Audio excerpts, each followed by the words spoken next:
payaso.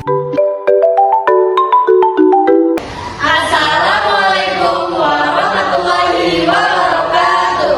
Perkenalkan, kami dari kelompok 3. Saya Muhammad Ramadhan Bakri, absen 19. Saya Nela Tunashari, absen 22. Saya Nadila Mutia Karyani, absen 20. Saya Safira Dika Putri, absen 29. Saya Dana Sabar Tadi Balik, absen 24. Kami akan mempresentasikan materi tentang kerajaan Islam di Indonesia. Dan pada kesempatan hari ini, materi yang akan kami bawakan yaitu kerajaan Demak, kerajaan Pajang, dan kerajaan Mataram. Materi pertama yang akan disampaikan oleh teman saya, Safira Dika Putri, mengenai kerajaan Demak. Kepadanya dipersilakan. Nah, pertama di sini ada kerajaan Demak. Nah, yang pertama di sini ada sejarah didirikannya. Kerajaan Demak ini adalah kerajaan Islam pertama di Jawa yang berdiri pada awal abad 16 dan didirikan oleh Raden Patah yang terletak di daerah Demak, Jawa Tengah.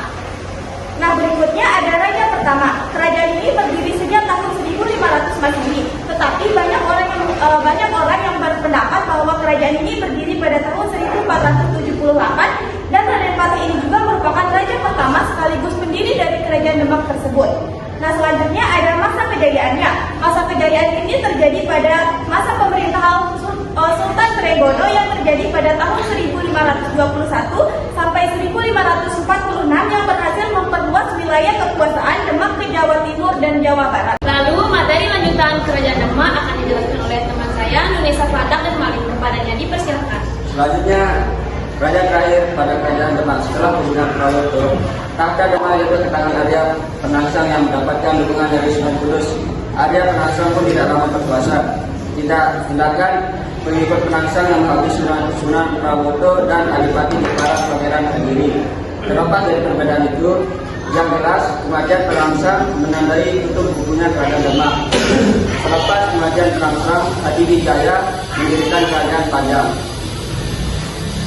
Lalu materi tentang kerajaan Pajang yang akan dijelaskan oleh teman saya, Muhammad Dafar Kanabakti. Kepadanya dipersilakan. Jadi sejarah berdirinya kerajaan Pajang. Kerajaan Pajang merupakan kerajaan Islam yang berdiri pada tahun 1568 dan diperkirakan terletak di Desa Pajang, Kota Surakarta dan Desa Makam Adi, Kartasura, Kabupaten Sukoharjo. Kerajaan Pajang memiliki raja yang bernama Sultan Hadiwijaya atau dikenal dengan nama Jagatingkir. Sultan Hadiwijaya mampu membawa kerajaan Pajang itu kepada puncak kejayaannya. Padahal kerajaan Pajang ini terletak pada daerah pedesaan.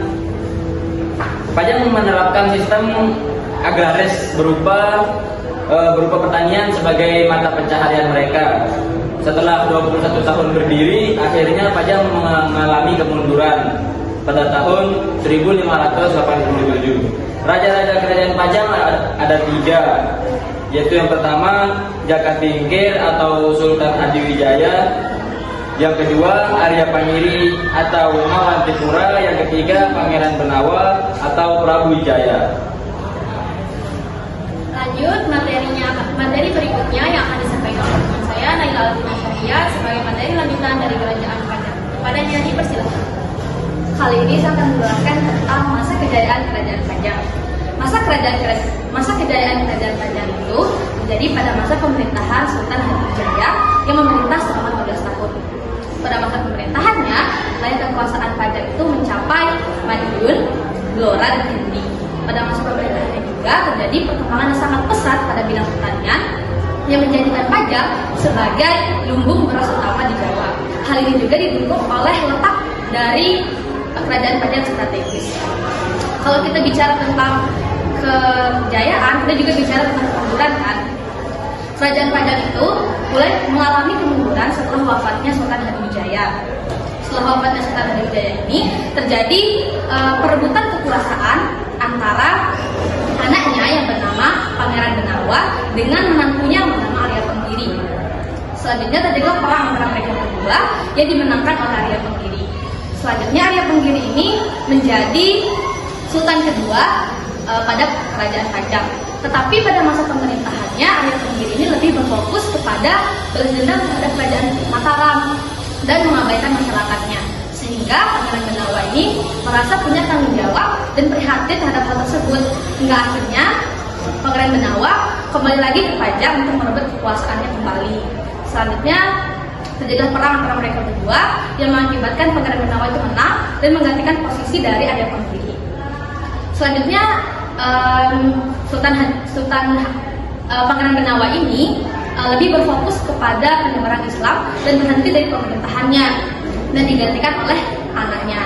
Nah, tetapi Sultan Sriwijaya bawahan dari Mataram itu mengambil alih kerajaan Pajang dan menjadikan Pajang sebagai bawahan dari Mataram. Nah, itulah akhir dari masa kemunduran dari kerajaan Pajang. Materi selanjutnya tentang kerajaan Mataram yang akan dijelaskan oleh saya sendiri, Nabila Mutiara. Jadi, kerajaan Mataram ini yang dimaksud adalah kerajaan Mataram Islam. Kerajaan Mataram Islam didirikan pada tahun 1586 Masehi oleh Sriwijaya yang bergelar Panembahan Senapati Alaga Saidin Panatagama, yang merupakan putra dari Ki Ageng Pemanahan. Letak kerajaan ini berada di Kota Gede sebelah tenggara Yogyakarta. Ketika memerintah di kerajaan Mataram, banyak bupati yang ingin melepaskan diri dari kekuasaannya. Di antaranya Bupati Ponorogo, Madiun, Kediri, Pasuruan, Surabaya, Cirebon, dan Garut. Akan tetapi, upaya mereka untuk melepaskan diri tidak berhasil karena Sriwijaya memiliki keahlian di bidang kemiliteran sehingga dapat mengatasi semua pemberontakan rakyat. Lalu penguasa kerajaan Mataram Islam selanjutnya adalah Mas Jolang atau Panembahan Sedar Rakyat. Ia memerintah dari tahun 1601 sampai dengan 1613 Masehi. Pada masa pemerintahannya, Mataram terus menaklukkan daerah-daerah pantai di sekitarnya. Akan tetapi, ia gugur dalam usaha menyatukan Mataram. Ia dimakamkan di daerah rakyat Yogyakarta. Setelah Mas Jolang wafat, pewaris tahta Mataram diserahkan kepada putranya bernama Sultan Agung. Nah, lalu pada tahun 1630 Masehi, Sultan Agung menetapkan Amangkurat I sebagai putra mahkota. Ia memerintah dari tahun 1645 sampai dengan 1677 Masehi. Lalu raja berikutnya itu Raja Amangkurat I digantikan Raja Amangkurat II. Ia memerintah dari tahun 1677 sampai dengan 1703 Masehi. Pada masa pemerintahannya, Belanda menguasai hampir sebagian besar wilayah kerajaan Mataram. Amangkurat II meninggalkan ke daerah pedesaan dan menyingkirkan ibu kota kerajaan Mataram baru di desa Wonosobo yang diberi nama Kartasura. Dan Amangkurat II wafat pada tahun 1703 Masehi. Nah, selanjutnya raja berikutnya yaitu setelah Amangkurat wafat, berdasarkan perjanjian Yati, kerajaan Mataram terbagi menjadi dua kesultanan, yaitu Kesultanan Jogja atau Ngayogyakarta dan Kasunan Surakarta. Kesultanan Jogja diperintah Raja Mangkubumi yang bergelar Hamengkubuwono I, sedangkan Surakarta diperintah Susuhunan Pakubuwono III. Campur tangan Belanda mengakibatkan kerajaan Mataram terbagi lagi menjadi beberapa bagian, dan pada tahun 1813 Masehi terdapat 4 keluarga raja yang masing-masing memiliki wilayah kekuasaan, yaitu Kesultanan Yogyakarta, Kasunanan Surakarta, Pakualaman, dan Mangkunegaran. Nah, jadi itulah beberapa materi yang saya sampaikan tentang kerajaan Mataram.